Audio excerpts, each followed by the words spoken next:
Good evening and welcome to this Thursday's SBC News. The Citizens Engagement Platform, CEPS, is calling on members of the public to stay engaged to help authorities solve the mysterious gas incidents happening mostly at schools. CEPS Chief Executive Officer Alvin Lawrence made the call during the press conference this morning together with the Vice Chairperson of the Board of CEPS, Michel Pierre. CEPS is also asking the government to provide information on how they intend to solve these gas incidents. It has condemned what has been happening in the country for the last 1.5 weeks. The Citizens Engagement Platform of Seychelles condemned categorically those recent acts of presumably gas incidents that have poised our population in a traumatic situation where people have had to go to the hospital, putting our economy, the well-being, and the psychological impact on the population at a state where we can no longer enjoy the benefit and well-being of our country. We are calling on all citizens, those who may know information suspecting suspicious movement in the vicinity or in public places, to alert the authorities. Let us know. If you do not wish to alert the authorities, you can always talk to CEPS. Let us know what you're suspecting, and we will do the needful to bring it to the rightful authorities so that actions can be taken. We also calling on the government to increase the vigilance and resources. If need be, go and let's call out to the partners we have overseas so that we can put the situation under control. We can have maximum security around those places, and especially prepare for what's coming to in the near future, as our kids are now going on holiday, so that when we resume, we can resume back to normal. The vessel's name is 3 military ships, which make up the 45th Chinese Naval Escort Task Force, is actually in Port Victoria. They are ETF 118, 547, and 907. The first to arrive here was ETF 118, which docked at around 8:30 this morning. The vessel's name is Urumqi, after citing the Xinjiang province of China. Urumqi, which is on its first trip to Seychelles, received a special welcome from a 200-strong delegation made up of staff of the Chinese embassy here, including Ambassador Lin Nan and members of the local Chinese community. Senior officers of the Seychelles Defense Forces were also there to welcome the vessel's officers and crew. Everyone present, including a group of teachers from the Confucius Institute of the University of Seychelles, were also invited on a guided tour on board the ETF 118. We are the 5 teachers now here teaching the Sichuan people Chinese to meet their demand for learning Chinese and more know about culture, maybe for their planning to visit China in the future. And today we are very proud to be here, to be invited here to visit the Urumqi, the ship. You see, it is coming from our homeland, China, so we are very much thrilled, very much touched, and very much proud, to be visiting this ship, to feel that it is our very strong backbone.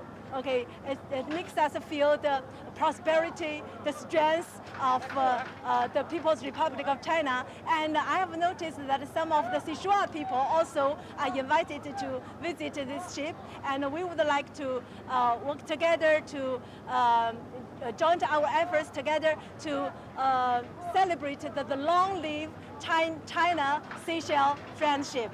The crews of the Chinese vessels also toured the island during the day, while other visitors from the Seychellois community were also invited to tour the ship late this afternoon. Tomorrow, senior officers of the Chinese Navy will call on Seychelles government officials. There will be other exchanges between the crews and the locals, and a reception on board Urumqi tomorrow evening. The 45th Chinese Naval Escort Task Force will depart Seychelles early next week. Long live China, Seychelles, To encourage and strengthen bee farming in the country, beekeepers have had the opportunity to learn about the different methods to get a queen bee. As this is one of the main challenges that beekeepers here face, the Agriculture Department officially launched the Rearing of Queen Bee training. This training will be available to all registered beekeepers. When addressing the participants, the Principal Secretary for the Department of Agriculture, Kevin Nossi, highlighted the importance of a queen bee. It's a significant milestone in our ongoing effort to fortify and expand bee farming in Seychelles, an essential cornerstone of biosecurity and conservation and food security. Let us reflect on the remarkable contributions of bees, often heralded amongst the most diligent and indispensable creatures on earth. The Food and Agriculture Organizations, that is the FAO, underscore their pivotal roles as pollinator, diligently transferring pollen from one flower to another, thus fostering the growth of nuts, seeds, fruits, and diverse varieties. This act of pollination not only enhances agricultural yield, but also bolster food security and nutrition, underlying critical interdependence between bees and human sustenance. In our own country, Seychelles context, we witness a burgeoning demand for local honey, a testimony to its quality and nutritional value. To meet this growing demand sustainably, it becomes imperative to boost beekeeping activities across our islands. The Seychelles Society for the Prevention of Cruelty to Animals, the SSPCA, has received a considerable assistance from the Marlow Seychelles Company, in which it has agreed to provide animal feed for the society for a whole year.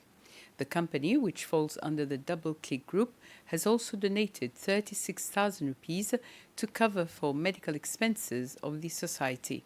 It was the public relations manager at Double Click, Yvonne Enesta, who presented the check and a sample of the animal feed to Jimmy Marie, a welfare officer at the SSPCA. As part of the deal, Marlow Seychelles, which is a fishing exporting company, will give the SSPCA 100 kilos of fish that has been processed into animal feed every month for 1 year.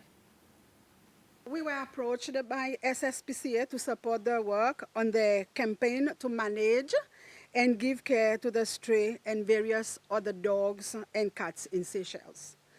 Marlow Seychelles is responding to their request, took the initiative to support SSPCA not only because they consider their work to be noble by sheltering those animals, treating them fairly by feeding them and looking after them as we have witnessed during our visit there.